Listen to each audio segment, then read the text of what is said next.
Hobart has waved goodbye to the last freight train out of the city, today thundering out of town towards a new home at Brighton. Hobart's last suburban railway has closed. After a steady history before 1974 and 1978, when services were reduced and cut altogether. Finally, in 2014, the final trains ran out of Hobart, leaving the line derelict and abandoned. However, this was never meant to happen. In the 1930s, there was a plan, dreamt up by the most ambitious of Tasmanian government railways directors, Felix St Hill. This plan would have built a railway line straight into Hobart's bustling central business district.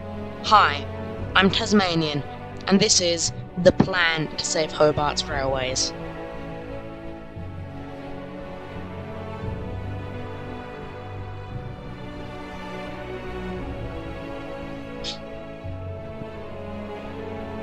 So, some basics. Hobart's main suburban railway opened in the 1880s as part of the main line to Launceston. It had 16 stations along the main section between Hobart and Bridgewater, as well as 5 branch lines. Suburban services along the line ran from the very beginning and only ceased on the 31st of December 1974. The Tasman Limited and Midland Motor continued to run services along the suburban line until 1978, when they both ceased. In 2014, the railway into Hobart closed. Hobart Station was located at the northern end of the city, in the area now known as Macquarie Point. There's 2 yards, the top yard at the passenger station, which closed in 1979, and the bottom yard, which was the main freight loading terminal and did not close until 2014. The Hobart Wharf branch went out of the bottom yard and split into 6 branches serving Hobart's various wharves.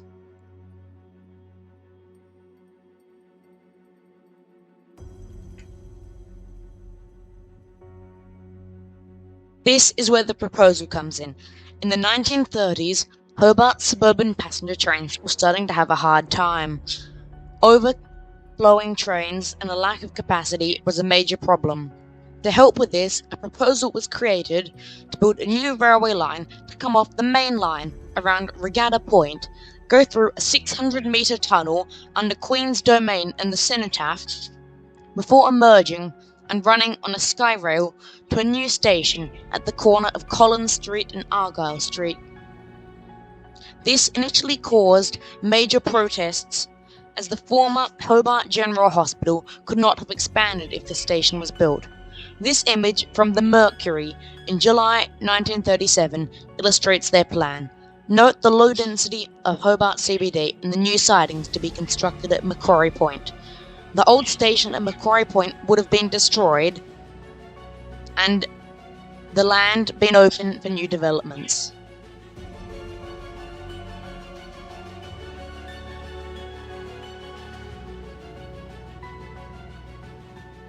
So, what if it was built? This would most likely have resulted in Hobart's passenger trains surviving to this day. I have created a hypothetical scenario for this, displayed with this map. I will explain why I think some of these routes are likely or unlikely. 1. The Glenorchy line. I think this is an almost guaranteed service to be retained as one of the key connectors of Hobart's former suburban railways and a link to the second CBD of Glenorchy. Secondly, the Brighton line. I also think this would be a fairly likely service to be retained, linking the populous northern suburbs to the CBD. 3 and 4, New Norfolk and Risdon lines. I think these would not have been as likely to be retained, but are the most likely out of other containers.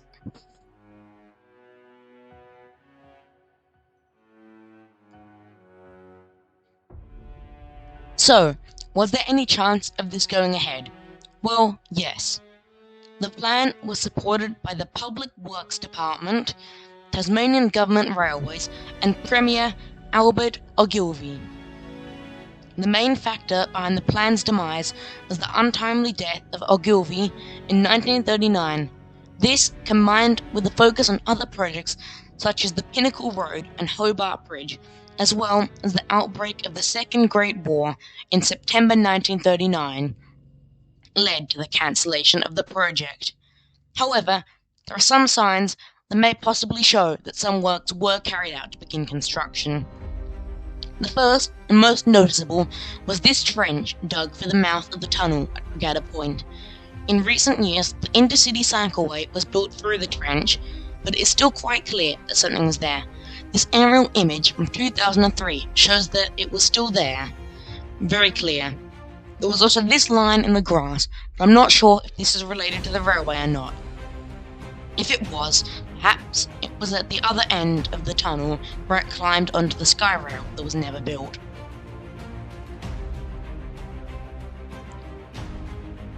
This is a bonus section, covering what could have been a second project like this, proposed at the same time.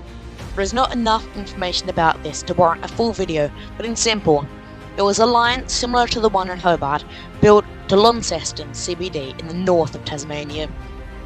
It would have branched from what was known as the old main yard onto a sky rail to a station beside Launceston's town hall in the location now known as Civic Square. This was a very interesting proposal, as Launceston never had a commuter rail service to require a CBD station, and the line did not pass through the suburbs like Hobart. Even to this day, service along Launceston's current rail corridors would be uneconomical, as it would bypass the major suburbs it serves. A final note. The project to build Hobart's CBD railway and station was expected to cost around £300,000, which was not much considering that Wellington's railway station in New Zealand, which wasn't even in the CBD, cost over $1 million to build around the same time period.